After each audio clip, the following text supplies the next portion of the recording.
What's good people? Back at it again with another video. It's probably like the third take on this shit because it got cut off. But today we won't be talking about emotions. Oh shit, I almost dropped my split. And emotions is energy that is felt. That's the bottom line. That is emotions. You understand? It's not just energy.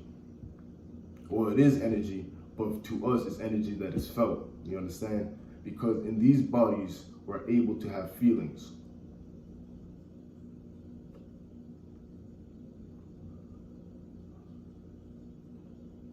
Feel me?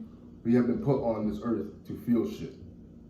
And that's a very weird way of looking at it as I came to it. I'm like, damn. You understand? When you're excited, you have a dopamine rush. You have endorphins going through your body. You understand? So it's like your body causes these hormones to make you feel shit. You understand? And depending whatever thought that you have come in is whatever emotion you're going to attribute to that thought. So if you think about losing money, losing a job, losing a family member, immediately you are going to have negative thoughts if you've attributed a negative feeling to those thoughts. So you could technically change that vibration of what you think for it to have a different reaction onto your body. And that's another thing altogether. That is what I'm here to tell y'all if y'all want to master the emotions. And this is not a thing you can learn in a week, 2 weeks, 2 years, maybe not even 20 years. This is a constant thing you must do if you want to be on the path to mastering yourself.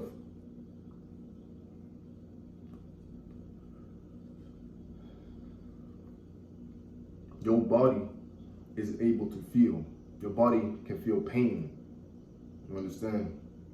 If the nerves were not there, your body could not feel pain. You understand? In whichever spot, if you didn't have any nerves in your body, you will not feel pain anywhere. You may feel, but you'll still feel a little sensation, which would probably just be, which is probably very minute. You might feel the pressure. Maybe that's it. But that's the thing. When you feel the pain, then you're in agony. If you didn't feel the pain, you could probably do it. That's why, let's say you go under anesthesia, local anesthesia, not general, so you're not under the spell, and you get your whole leg numbed up, whatever medicine that they give you, nigga, you got your leg cut open and you're gonna feel okay. You're not gonna be panicking because you're just observing what is happening to you. But they gotta put you under. They gotta put your body under a different kind of condition for you to feel that. Now, I'm not saying if you master yourself and you get your leg cut open, you're not gonna be crying and screaming in terror. You probably will. But what I'm telling you is that we are feeling these things.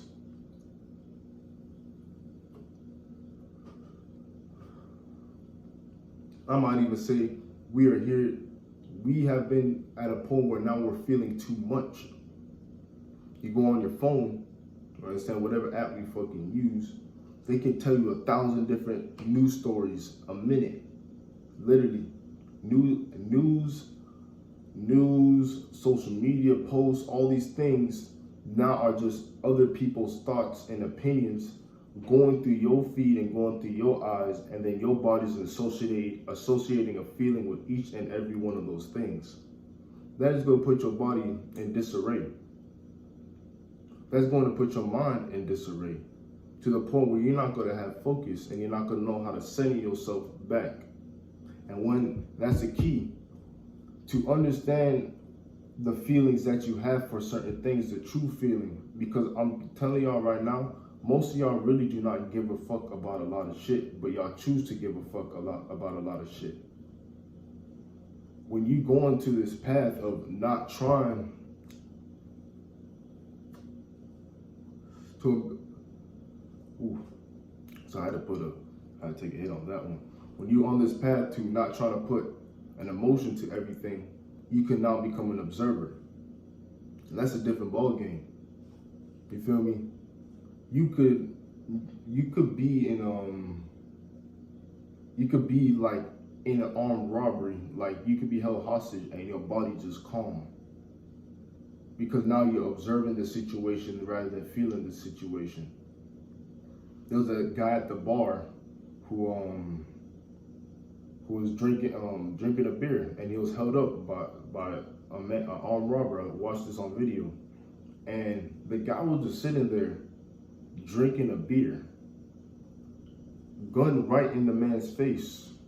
He asked the robber, "Can you pour me another beer?" Now I don't know if he was trying to flex and really just was just like, scared shit in himself, and he just did that to prove a point, or he really was at another state in himself where he was like, whatever happens to me is going to happen. And that's why he was probably able to enjoy his beer, whether he got shot or not. But he didn't get shot, and the robber just left, which is crazy. So it's like, and I'll link that video in the description. In certain situations, we immediately get feelings thrown at us, energy, all this shit thrown at us. But you have to be able to center yourself and choose what can really affect you. You should only have a few things to really affect you at all times.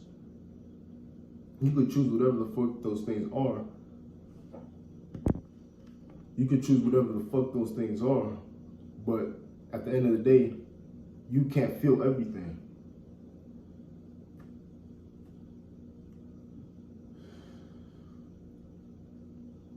That's where all these disorders and shit come from. And it's very hard to fight this mental illness that we have. It really is. I'm not saying sitting here setting yourself, grounding yourself, going on the road to mastery is how you're gonna beat bipolarism, chronic depression, anxiety. I'm not saying that's the end all cure all, but what I can say it is gonna help. Because when you stop giving a fuck, literally stop giving a fuck about a lot of the shit that you see or a lot of the shit that happens to you, because that's another thing. Shit happens to you and the shit that you see. The shit that you see, you shouldn't even be worried about, but the shit that actually directly affects you, you gotta have that shit under control. And there's certain things that only can move you off center. But hey,